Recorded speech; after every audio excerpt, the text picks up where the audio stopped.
தேவனுக்கு பிரியமா இருப்பது எப்படி? இந்த ஸ்தலத்தில் உண்டு, நான் ஆராதிக்கும் பொழுது என் பட்சத்தில் உண்டு, நான் ஜெபிக்கும் பொழுது எனக்கு முன்பாக அமர்ந்து என் ஜெபத்தை கேட்டுக் கொண்டிருக்கிறாரு, என் தேவையை சந்திப்பாரு, என் சிறையிருப்பை மாற்றுவார், என் பலவீனத்தை மாற்றுவார். இது எல்லாவற்றையும் என்ன பண்ணுவாச்சு நீ நம்பணும், சந்தேகத்தோடு இல்லை. இன்னைக்கு நிறைய பேரோட வாழ்க்கை எப்படி இருக்குது? சந்தேகத்திலே ஓடிட்டு இருக்கு. நம்ம வாழ்க்கை மாறுமா? நம்ம சூழ்நிலை மாறுமா? நம்ம தேவை சந்திக்கப்படுமா? நம்ம கடன் பிரச்சனை மாறுமா? நான் பொருளாதார அளவு மாறுமா? என் பிள்ளைங்க மாறுவாங்களா? என் கணவன் மாறுவானா? என் மனைவி மாறுவாளா? எங்கள் அம்மா அப்பா மாறுவாங்களா? இப்படியே என்ன பண்ணுறோம், நம்ம ஒரு கேள்விக்குறியோடு போகிறான்னு சொல்கிறாரு.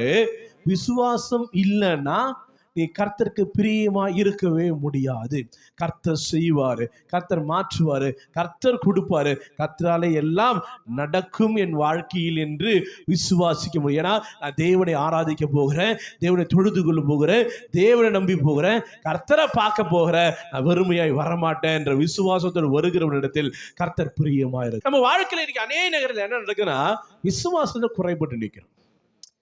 பாருங்க, உங்களுக்குள்ள ஒரு இம்யூனிட்டி பவர் இல்லை அப்படின்னா சீக்கிரத்தில் என்ன பண்ணும், தும்பணும். அப்படின்னா உங்களுக்கு இம்யூனிட்டி பவர் கம்மியாக இருந்ததுன்னா உடனே அந்த கோல்டு உங்களை அஃபெக்ட். அப்படிதான் பிசாசுடைய கிரியைகள், பிசாசுடைய தந்திரங்கள் எப்படி என் வாழ்க்கையில் அஃபெக்ட் ஆகுதுன்னா, நான் விசுவாசத்தில் குறையாக இருக்கும் பொழுது, நான் விசுவாசத்தில் பலவீனமாக இருக்கும் பொழுதுதான் நான் விழுந்து போகிறேன், நான் சோர்ந்து போகிறேன், நான் குழம்பி போகிறேன், எனக்குள்ள ஒரு தடுமாற்றம் வருது, ஒரு திகில் பயங்கள் வருது, நான் எங்கே போகிறேன், என்ன செய்கிறேன், என் வாழ்க்கை எங்கே எதை நோக்கி கடந்து போகுது என்பதை ஒரு தெளிவில்லாமல், ஏன் விசுவாசம் இல்லாதனாலே விசுவாசம் நம்மளை குழப்பி கொண்டு வரும். ஆனால் விசுவாசமா இருந்துட்டு நானும் சொல்றாரு, எனக்கு நீ பிரியமா இருக்கிற, நான் உன்னை காப்பாற்று.